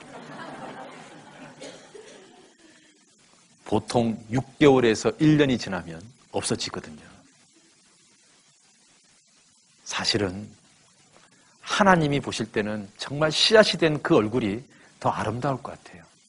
익숙한 얼굴보다. 그렇지 않을까요? 주님 앞에 겸손한 게 뭐냐? 자기 위치를 지키는 거예요. 성경에요, 이름이 없는 사람들 굉장히 많아요. 그런데 정말 많은 일을 한 사람들이 굉장히 많아요. 예수님을 도와줬던 수많은 여인들, 사실은 이름이 없어요. 사도 바울을 도왔던 수많은 여인들, 사실은 이름도 없어요. 그런데 그 사람이 더 하나님 앞에 가면 위대하지 않을까요? 여러분, 작은 야고보, 그 사람 이름이 없는 거예요. 야고보 동생이다 그 말이에요. 야고보는 이름이 있는데 작은 야고보는 이름이 없어요. 도대체 이름이 뭐예요? 그냥 작은 야고보예요. 이름도 없어요. 그런데 12사도 중에 하나예요. 엘리사를 도왔던 수넴 여인. 그럼 이름이, 사람들은 그 사람 이름이 수넴인가 보다 그러는데 아니에요. 수넴은 지명이에요. 수넴 지역에 사는 여인 중에 하나예요. 그러면 이름이 없는 거예요. 사르밧 과부. 그럼 그 과부 이름이 사르밧이 아니에요. 사르밧 지역에 사는 과부예요. 그 여인의 이름이 성경에 나와 있지 않아요. 성경에 나와 있지 않지만 정말 주님을 위해서 열심히 산 사람 굉장히 많아요. 그거 아십니까? 그게 겸손한 거예요. 제가요, 너무 멋있는 글이 있어서 읽어줄게. 한번 들어봐요. 사람 앞에서가 아니라 하나님 앞에서 일하는 사람. 사람의 기억에 남으려는 사람이 아니라 하나님 기억에 남는 사람. 사람의 칭찬과 상이 아니라 하나님의 칭찬과 상을 위해 사는 사람. 사람의 영광이 아니라 주님의 영광을 더 소중하게 생각하는 사람. 이 사람이 참으로 겸손한 사람이에요. 정말 아름답잖아요. 사람 앞에서가 아니라 하나님 앞에서 일하는 사람. 사람의 기억에 남는 사람이 아니라 하나님 기억에 남는 사람. 사람의 칭찬과 상을 위해서가 아니라 하나님의 칭찬과 상을 위해서 사는 사람. 사람이 주는 영광이 아니라 주님의 영광을 더 소중하게 생각하는 사람. 우리 정말 이런 사람이 겸손한 거 아니에요? 여러분, 세례 요한은요, 끝까지 자기 위치를 지킨 대표적인 사람이에요. 여러분, 세례 요한은요, 그 당시 인기가 요즘으로 말하면 짱이었어요. 얼마나 인기가 좋은 줄 몰라요. 사람들이요, 세례 요한을 보고 뭐라고 하냐면, 네가 엘리야냐? 네가 메시아냐? 그런데 그런 말을 들을 때마다 세례 요한은 뭐라고 말했습니까? 나는 그리스도가 아니다. I'm not. I'm sorry. 나는 소리에 불과하다. 세례 요한은 처음부터 끝까지 자기 위치를 끝까지 지키다가 죽은 사람이에요. 얼마나 겸손한지 몰라요. 그게 겸손인 거예요. 그게 겸손인 거예요. 여러분, 도끼 있잖아요. 도끼가 막 큰 나무를 찍어서 막 계속 쓰러뜨린다고 칩시다. 이 도끼가 너무 우쭐해져 가지고요. 야, 내가 뭐든지 가능해? 너무 교만하면요, 주인이 이 도끼를 안 쓸 거 아니에요. 그러면 그 도끼를 안 쓰는 순간부터 도끼는 뭐가 돼요? 고철이 됩니다. 고철이 되면 그 도끼는 아무 일도 할 수가 없는 거예요. 여러분, 도끼 날 지가 가는 거예요? 주인이 가는 거예요? 주인이 가는 거예요. 나무를 찍는 거 지 힘으로 하는 거예요? 주인 힘으로 하는 거예요? 주인 힘으로 하는 거예요. 도끼가 자기가 잘라서 나무를 찍는 것은 하나도 없는 거예요.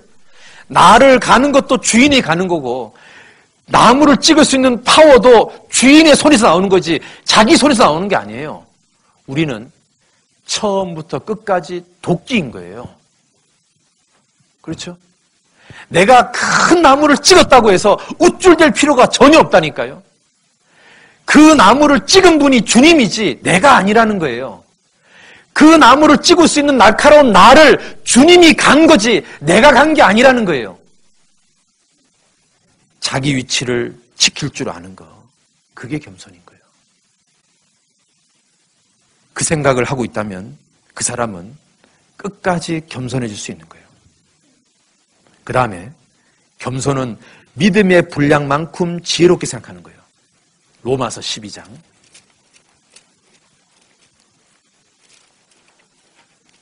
로마서 12장 3절입니다. 같이 한번 읽어봅시다.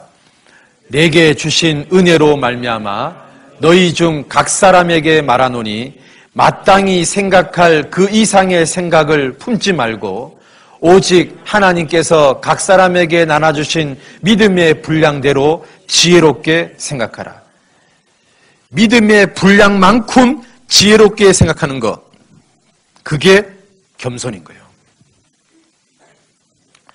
허드슨 테일러는 이렇게 말했습니다. 작은 일은 작은 일이다. 그러나 나는 작은 일을 신실하게 한다. 나는 충성되게 한다. 그러면 그때부터 그 작은 일은 큰 일이 된다. 허드슨 테일러는 아무리 작은 일도 작게 여기지 않았다는 거예요. 아무리 작은 일도 최선을 다해서 했다는 거예요. 여러분, 주일날 오시는 분들한테 인사를 하면서 주보를 나눠주는 거 정말 작은 일일 수 있습니다. 그런데 마음을 다해서 밝게 웃어주면서 주보를 나눠준다면 들어오는 사람 마음에 기쁨이 전달될 수 있습니다. 그렇잖아요. 사람들은요, 밝게 웃는 그 사람의 미소에 상쾌한 마음을 듭니다. 그렇잖아요. 우리 은평교회 보면 이렇게 이제 주일날 되면 안내를 쓰시는데 어떤 분은 이렇게 인사를 딱 받을 때 마음에 상큼한 마음이 딱 들어와요. 참 저분은 상큼하다. 근데 어떤 분은 인사를 딱 받으면 시큼해요. 근데 그 차이가 뭘까 생각을 해보니까요. 웃는 표정과 억양에서 차이가 나더라고요.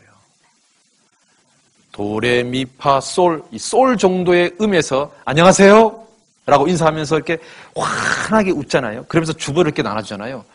그러면 그 반가움과 그 따뜻함이 이 마음속으로 확 밀려와요. 굉장히 기뻐요. 근데 어떤 사람은 도레미 안녕하세요 밋밋한 거예요. 우리가요 주일날 인사를 하면서 주보 한 장 나눠주는 것도 있잖아요. 정말 기도 가운데 최선을 다하잖아요. 그러면 전달이 되도록 되어 있는 거예요. 믿음의 분량만큼, 내가 주어진 믿음의 분량만큼 최선을 다해 보세요. 그러면 주님이요 믿음의 분량을 조금씩 높여줘요.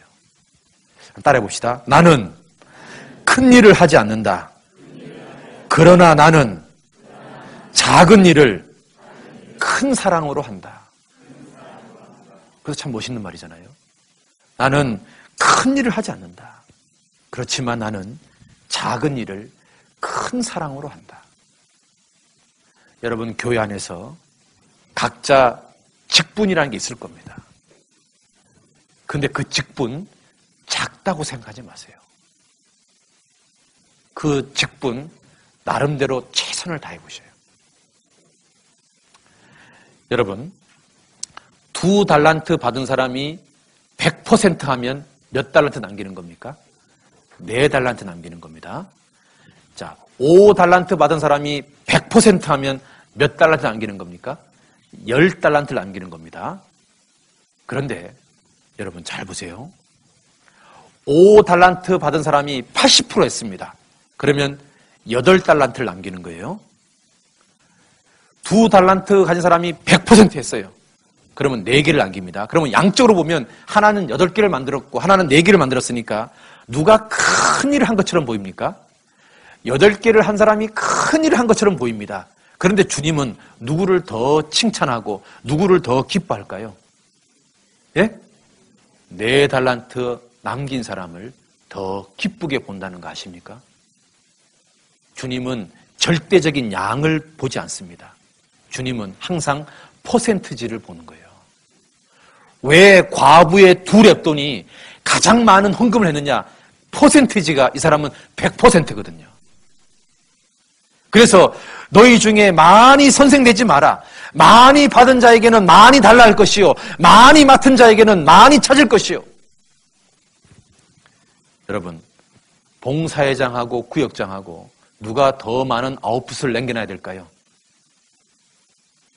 봉사회장이 더 많은 걸 남겨놔야 되겠죠? 봉사회장은 5달란트고 구역장은 2달란트라고 비교해 본다면 봉사회장은 10달란트를 남겨야 100%예요. 구역장은 4달란트 남기면 100%예요. 그런데 구역장은 4달란트를 남겼는데 봉사회장은 8달란트를 남겼다. 그러면 하나님 앞에서 부충이 되는 거예요. 아세요?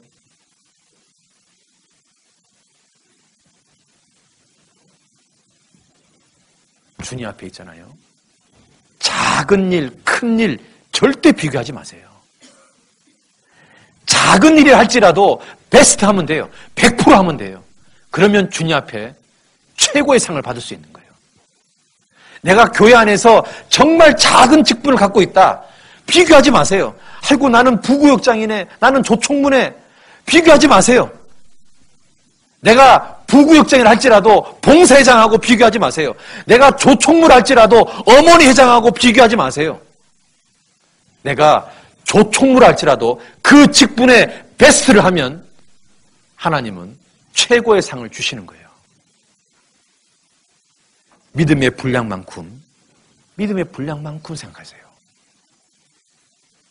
그게 하나님 앞에서 가장 겸손한 거고 가장 충성한 거예요.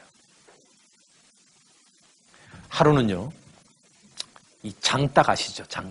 장닭이 새벽이 딱 뜨면, 날이 딱 셀 때쯤 꼭귀요하고 울어요. 그렇죠? 그러니까 옛날에는 시계가 없으니까 장닭이 꼭귀요하고 울면 농부들이 일어나서 농사를 짓는 거예요. 그런데 하루는 이 농부가요, 이 장닭이 꼭귀요하고 울어주니까 일어나게 되니까 이 장닭 때문에 농사를 잘 짓게 됐다고 생각해서 이 장닭이 고마워서 이 농부가요, 아침마다 자기를 깨우는 장닭에게 콩을 한 개씩 줬어요. 처음에는 이 장닭이요, 좋다고 받아 먹었어요.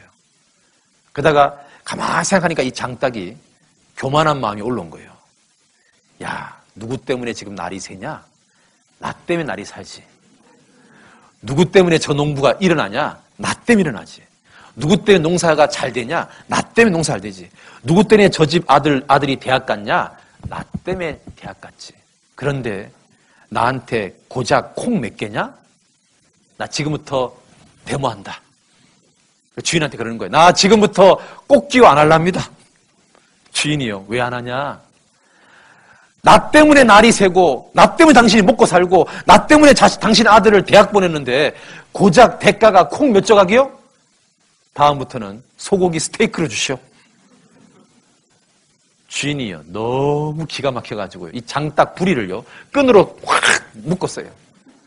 이놈아, 네 안으로도 날 새나 안 새나 봐라. 이놈아, 네 안으로도 나 일어나나 안 일어나 봐라. 네 안으로도 나 시계 있다. 얼마든지 일어난다. 그러니까 이 장닭이요, 말도 안 되는 소리 하지 마시오 하고 안 믿었어요. 그런데 그 다음날 놀랍게도 자기가 안 울었는데 날이 새는 거예요. 자기가 안 울었는데 주인이 일어나는 거예요. 장닭이요, 자기가 교만한 게 너무 부끄러워가지고요, 얼굴이 새빨개진 거예요. 그래서 닭부리가 빨간 거예요. 장닭이요, 자기 위치가 오버된 거예요. 그렇잖아요. 겸손은 자기 위치를 지키는 거예요. 그 다음에 6번째, 따라합시다. 겸손은 순종이다. 예. 여러분, 애들이요, 어렸을 때 제일 처음 배우는 단어가 엄마랍니다. 엄마. 그런데 그 다음 배우는 단어가 뭔지 아세요? 싫어랍니다. 싫어 그런답니다. 사람의 본능은 불순종을 좋아하도록 되어 있습니다. 그런데 겸손은 순종입니다. 겸손한 사람이 순종하는 거고요, 교만한 사람이 불순종합니다. 여러분, 우리 전도 집회 때 겸손하면 복받고 불순종하면 저주받는단 말 귀에 못이 박히도록 배웠잖아요. 겸손하면 축복받습니다. 욥기 36장입니다. 욥기 36장 11절입니다.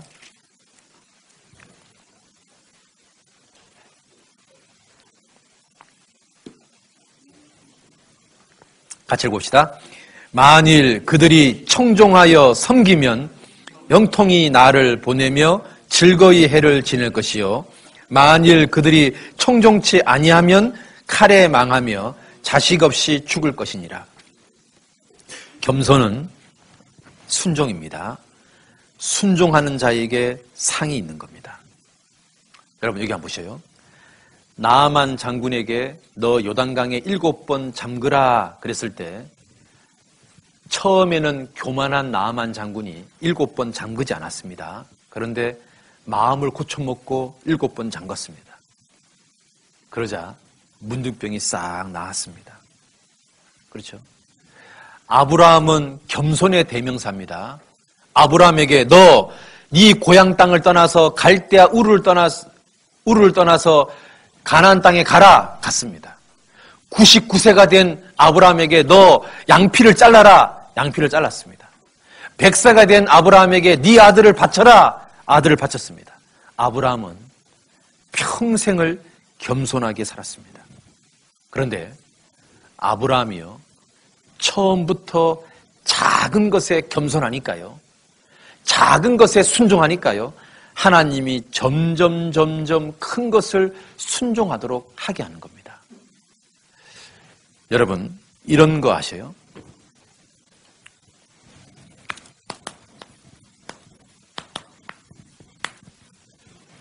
(1대 29대 300) 이게 뭔지 아세요? 이게 하엔리 법칙이라고 하는데요. 이게 뭐냐면 미국의 보험회사 직원이 대형 사고를 터지는 사람들은 왜 대형 사고를 터뜨릴까? 연구를 해본 거예요. 그랬더니 29건의 중간 사이즈의 사고를 터뜨리는 사람이 꼭 한 번은 대형 사고를 터뜨리다 그 말이에요. 그리고 300건의 사소한 사고를 터뜨리는 사람이 한 건의 대형 사고를 터뜨린다는 거예요. 그래서 이 사람이 통계를 내서 이걸 발표한 거예요. 우리도 마찬가지인 것 같아요.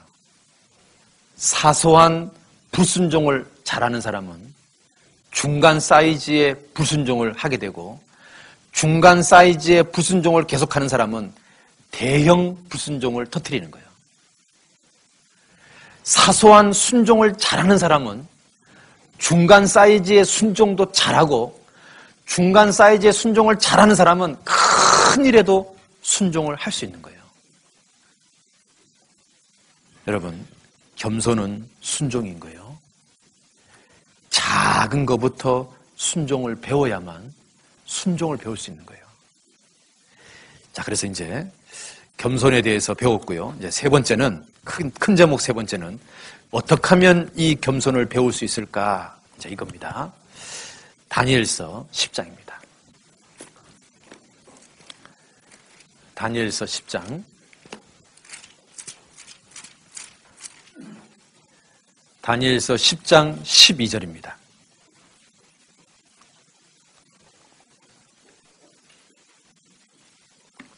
다니엘서 10장 12절 같이 읽읍시다. 그가 내게 이르되 다니엘아 두려워하지 말라. 내가 깨달으려 하여 내 하나님 앞에 겸비케 하기로 결심하던 첫날부터 내 말이 들으신 바 되었으므로 내가 내 말로 인하여 왔느니라. 다니엘이요 어린 나이에 포로로 끌려온 사람입니다. 다니엘이요 어린 나이에 어떤 결심을 했냐면 왕의 진미를 먹지 않겠다고 결심했습니다. 주님은 그 어린 다니엘이 그 어린 나이에 큰 결심하는 것을 보고 그 결심한 첫날부터 주님은 다니엘을 지켜본 겁니다. 그리고 다니엘에게 은총을 내리기 시작했습니다. 도와주기 시작했습니다. 그래서 어린 나이에 다니엘은 하나님을 계속 경험하게 됩니다. 야채만 먹고 지혜가 다른 사람보다 10배가 많아지는 경험을 하게 됩니다. 왕의 꿈도 해석하는 것을 경험하게 됩니다. 사자굴에 들어갔는데도 살아남는 것을 경험하게 됩니다. 주님이 언제부터 다니엘을 지켜봤냐면 하나님 앞에 마음을 결심했던 첫날부터 주님은 다니엘을 지켜봤다는 거예요. 자, 여러분, 내가 겸손하기로 정말 마음속에 결심한다면 하나님은 그날부터 여러분을 지켜보십니다. 그리고 겸손할 수 있도록 도와주려고 하나님이 시작하십니다.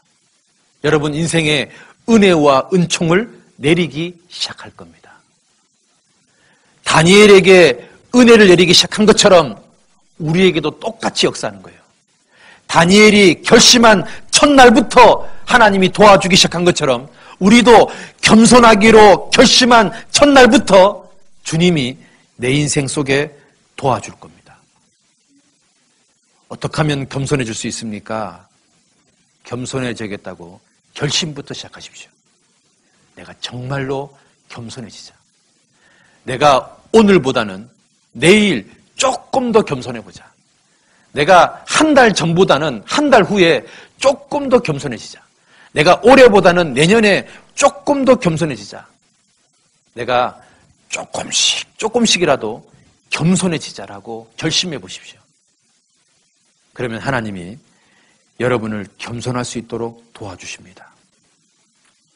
그리고 두 번째는요, 일상적인 삶 속에서 겸손을 훈련해야만 됩니다. 내가 일상적인 삶 속에서 자꾸 겸손해져야 되는 겁니다. 누가 만약에 여러분의 자존심을 확 상하게 했다든지, 누가 여러분에게 마음에 박히는 아주 강한 쓰라린 말을 했다든지, 또 누가 많은 사람들 앞에서 여러분을 창피를 줬을 때, 그때 훈련받는 기회라고 생각하십시오. 그때 겸손하십시오. 그때 이기면 진짜 겸손이 되는 거예요. 여러분, 배추가 몇 번 죽어야 김치가 되는 줄 아세요? 5번 죽어야 김치가 됩니다. 첫 번째 언제 죽냐면요, 밭에서 확 잘릴 때 한 번 죽습니다. 두 번째, 소금 확 뿌릴 때 또 한 번 죽습니다.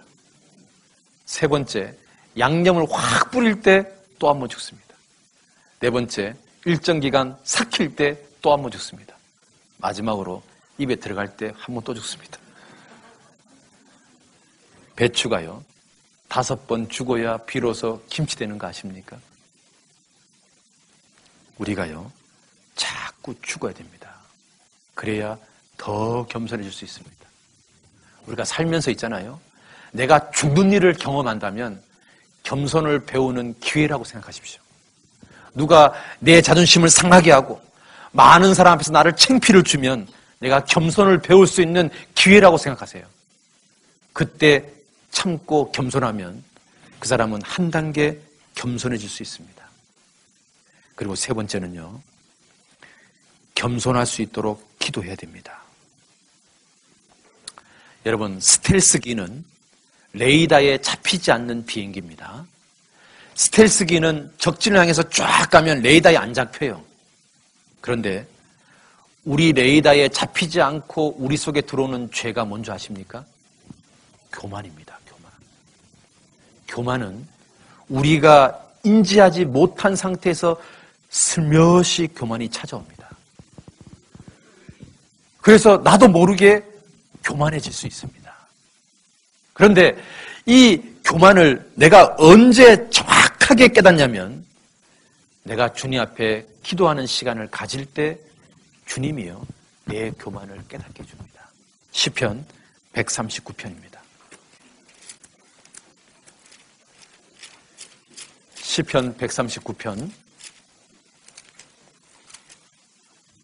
23절, 24절 같이 읽어봅시다. 하나님이여 나를 살피사 내 마음을 아시며 나를 시험하사 내 뜻을 아옵소서. 내게 무슨 악한 행위가 있나 보시고 나를 영원한 길로 인도하소서. 하나님이여 나를 살피사 내 마음을 아시며 나를 시험하사 내 뜻을 아옵소서. 내게 무슨 악한 행위가 있나 보시고 나를 영원한 길로 인도하소서. 여러분, 나를 살피는 시간, 그 시간이 기도하는 시간입니다. 교만은 내가 인지할 수 없게 쓱 들어와요. 나도 모르게 들어와요. 그런데 이 교만을 발견할 수 있는 시간은 조용히 골방에서 기도할 때 알 수 있습니다. 기도하는 시간, 나의 교만을 알게 됩니다. 그러면 내가 기도하는 가운데서 내 교만을 발견하게 되면 나도 모르게요. 주님, 나를 낮춰주십시오라고 기도하게 됩니다. 기도를 통해서 나의 교만을 발견할 수 있고 기도를 통해서 더욱더 겸손해질 수가 있습니다. 맞지요? 여러분 한번 물어봅시다. 1번, 장미꽃만 있는 꽃. 2번, 안개꽃만 있는 꽃. 3번, 안개꽃 가운데 장미꽃이 있는 꽃. 몇 번이 제일 아름답습니까? 몇 번이 제일 아름다워요? 예? 혹시 1번이 제일 아름다운 사람 한번 손 들어봐요. 그 사람은 아주 교만한 사람입니다. 2번이 아름다운 사람 손 들어. 나는 안개꽃만 아름답다.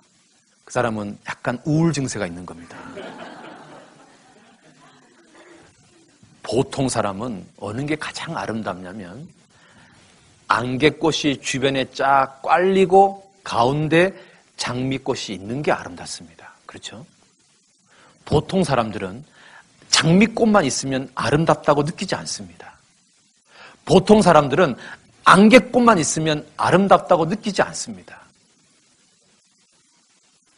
여러분, 안개꽃은 나를 죽이고 다른 사람을 살리는 겸손한 꽃인 거예요. 안개꽃은 자기 자신을 자랑할 수 있는 꽃이 아니라 다른 사람을 돋보이게 하는 꽃인 거예요. 그게 겸손인 거예요. 우리 인품 속에요, 안개꽃 같은 겸손이 쫙 배어있는 가운데 장미꽃처럼 아름다운 모습이 확 드러난다면 그 사람 너무 아름다워 보이는 거예요. 그런데 그 사람이 하나님 앞에서 달란트도 있고 많은 일도 하지만 겸손함이 결여되어 있는 달란트가 많은 사람은 그 사람 아름답게 안 보여요. 우쭐대게 보여요. 그렇잖아요. 겸손이 인격 속에 배어있는 가운데 주님을 위해서 충성을 하고 주님을 위해서 이것저것 많은 일을 하는 사람, 그 사람 진짜로 아름다운 거예요. 그렇잖아요. 그렇죠? 하나님도 마찬가지인 거예요. 우리 인품 속에 겸손함이 깔려 있는 거, 하나님은 그걸 아름답다고 느끼셔요.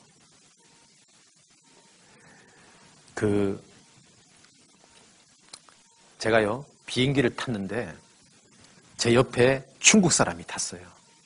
미국 가는 비행기를 탔는데 제 옆에 이 중국 사람이 탔는데 이 중국 사람 이제 밥을 시키는데 저는 비프 스테이크를 시켰고 이 사람은 비빔밥을 시킨 거예요. 중국 사람인데 저는 속으로 야, 이 사람이 비빔밥을 굉장히 좋아하는 사람인가 보다라고 생각을 했어요. 그랬더니 비빔밥을 딱 시켰는데 어떻게 먹냐면 밥 따로 야채 따로 해서 밥 조금 먹고 야채 먹고 이렇게 먹고 있는 거예요. 그래서 내가 하도 안 돼가지고 맛있어요 그랬더니 글쎄요 그러는 거예요. 그래서 비빔밥은 이렇게 먹는 겁니다 하고 내가 비벼줬어요. 야채 넣고 밥 넣고 고추장 넣고 참기 넣고 막 비벼줬어요. 자, 먹어보라고 했더니 딱 먹더니만 굿 그러는 거예요. 그 다음에 옆 사람을 막 불러요. 자기 중국 그 관광객들을. 야, 이렇게 먹는 거야, 이렇게. 막, 정말로, 야, 막 하는 거야. 이렇게 막 비비는 거예요. 여러분, 세상의 비빔밥을 밥 따로, 나물 따로, 고추장 따로 먹으면 그게 맛있습니까? 비빔밥은 언제 맛있어요? 다 비벼졌을 때 맛있는 거잖아요. 그런데 이 비빔밥에서 밥과 나물이 비벼져도 결정적으로 고추장과 참기름이 빠지면 맛있어요, 맛없어요? 맛없어요. 여러분, 고추장이 색깔이 뭐예요? 빨간 색깔이잖아요. 예수님 피잖아요. 기름이 뭐예요? 성령이잖아요. 우리 교제 가운데 고추장이 겸손이고 참기름이 온유라고 생각해 봅시다. 우리 각자 다 개성이 다른 사람들이에요. 우리 각자 다 다른 사람들이 모여 있는 거예요. 그런데 우리가 서로 고추장처럼 겸손하고 참기름처럼 온유하다면 우리 이 교회가요, 멋지게 비벼질 거 아니에요. 거기서 멋진 하모니가 나올 거 아니에요. 정말 주님 앞에 멋진 어떤 교회가 될 수 있잖아요. 그렇잖아요. 우리 서로 다른 우리 각자가, 여러분은 나는 콩나물이고 나는 뭐 도라지고 뭐 나는 취나물이고 뭐 그랬다 칩시다. 그런데 우리 각자 다른 우리가 멋지게 비벼지는 비결은 우리 각자가 고추장이 되고 우리 각자가 참기름이 됐을 때 비벼지는 거예요. 우리 각자가 온유해지고 우리 각자가 겸손해질 때 멋지게 비벼지는 거예요. 제가요, 겸손 체크리스트를 만들어 봤어요. 여러분 한번 딱 들어보면서 해당되면 동그라미 표하세요. 그러면 그 사람은 교만한 거예요. 자, 점수를 매겨보는 겁니다. 잘 솔직하게 매겨보세요. 첫 번째, 요즘 내 자신이 설교나 성경 말씀이 무의미하게 들리고 심판위원처럼 설교를 점수 매기고 있다면 겸손하지 않은 증거입니다. 해당됩니까? 해당돼요? 아니요?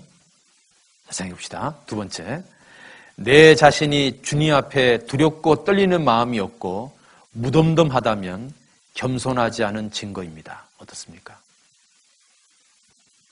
자꾸 이런 사람들이 많네. 세 번째, 말씀을 읽거나 설교를 들을 때 도무지 실천하려는 마음이 생기지 않는다면 겸손하지 않은 증거입니다. 어떻습니까? 해당됩니까? 그 다음에 자신의 신앙적인 업적이나 성과, 자신의 장점을 자랑하고 싶은 마음이 올라온다면, 또 실제로 자랑한다면 겸손하지 않은 증거입니다. 요즘 내 자신이 신앙 안에서 어른이라고 생각한다면, 또는 어른 노릇하려고 한다면, 선생 노릇하려고 한다면 나는 겸손하지 않은 증거입니다. 그 다음, 요즘 내 자신이 원망이나 불평이 많아지고 있다면 겸손하지 않은 증거입니다. 요즘 내 자신의 신앙이 스스로 섰다고 생각하고 있다면 겸손하지 않은 증거입니다. 요즘 내 자신의 신앙적인 연약함을 느끼지 못하고 있다면 겸손하지 않은 증거입니다. 내 자신이 스스로 교만하지 않다고 생각한다면 그 사람 정말 겸손하지 않은 증거입니다. 권면이나 책망이나 잘못된 점을 들을 때 부정하고 싶은 마음이 올라오고 화가 난다면 겸손하지 않은 증거입니다. 자신이 다른 형제자매를 존중하고 존경하는 마음이 없다면 겸손하지 않은 증거입니다.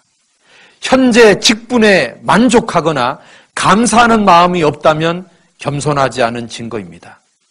요즘 내 자신이 자족하는 마음이 없고 내 삶에 대해서 감사한 마음이 없다면 겸손하지 않은 증거입니다.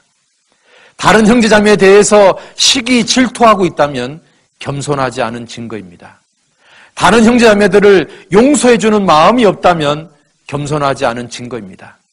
다른 형제자매를 판단하고 있다면 겸손하지 않은 증거입니다. 형제자매들의 간증을 무시하거나 판단하고 있다면 겸손하지 않은 증거입니다. 신앙이 어린 사람, 가난한 사람, 정말 지극히 작은 자에 대해서 관심이 없다면 겸손하지 않은 증거입니다. 요즘 첫사랑이 식어지고 있다면, 열정이 사라지고 있다면 겸손하지 않은 증거입니다. 요즘 내 자신의 기도가 너무나 드라이하고 짧게 끝난다면 겸손하지 않은 증거입니다. 여러분 어떻습니까? 해당되는 것 전혀 없습니까? 그 사람 진짜 교만한 사람입니다. 다 해당된다고 느끼십니까? 그 사람이 아마 이 가운데 제일 겸손한 사람일 겁니다. 겸손은 있잖아요. 자기가 너무 교만하다고 인정하면서부터 시작하는 겁니다. 자기가 정말 하나님 앞에서 교만하다고 인정하는 사람, 그 사람은 조금씩 겸손해집니다. 우리 매일매일 하루하루의 삶을 주님 앞에 정직하게 살고 친절하게 살고 온유하게 살고 겸손하게 살고 그리고 용서를 베풀고 자비를 베풀며 살았으면 좋겠습니다. 우리 어제와 오늘 이틀 동안 예수님 마음을 배웠습니다. 예수님 제자로 살기 위해서는, 예수님이 걸어간 길을 걸어가기 위해서는 먼저 예수님 마음을 가져야만 예수님 제자가 될 수 있고 예수님이 걸어간 길을 걸어갈 수 있습니다. 예수님 마음, 대표적인 마음이 온유이고 겸손인 겁니다.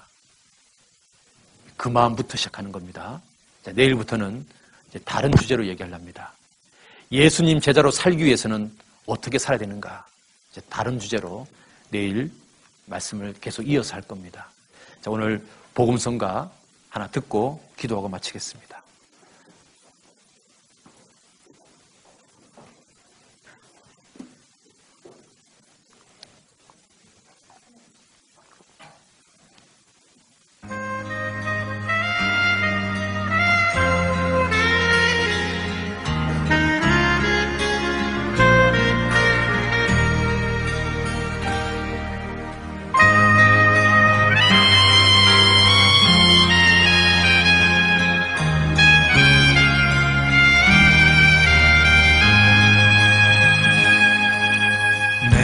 주어진 하루를 감사합니다.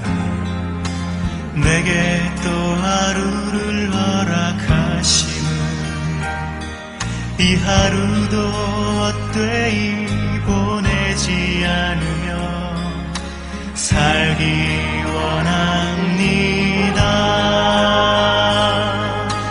이런 은총 받을 만한 자격 주의 인자하심 힘입으로 이 하루도 내게 주어졌음이나요 감사드립니다. 이 하루도 정직하게 하소서. 이 하루도 친절하게 하소서. 내가 만나는 모든 사람들에게 자비를 베풀게 하소서. 이 하루도 온유하게 하소서. 이 하루도 겸손하게 하소서. 나의 걸음을 지치게 만든 이들에게 용서를 베풀게 하소서.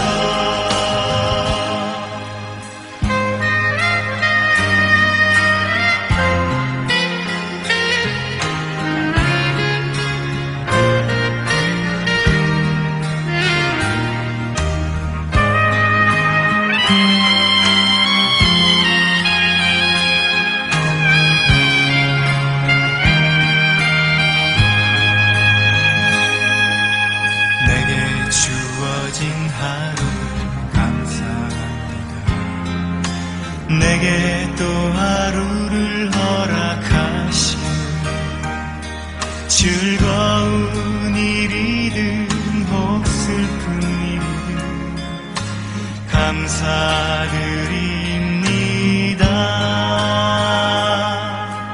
비록 이 하루가 나를 울린다 원망에만 품지 않을 이유는 나의 주님이 모든 일을 주관하셔서 선을 이루심이라. 이 하루도 평화롭게 하소서. 이 하루도 강건하게 하소서. 험한 폭풍이 몰아치는 중에도 평강을 누리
아버지 하나님, 참으로 주님께서 겸손한 자에게 은혜를 주시고 겸손한 자에게 모든 소원을 들어주시고 겸손한 자를 존귀히 사용하신다고 약속하셨습니다.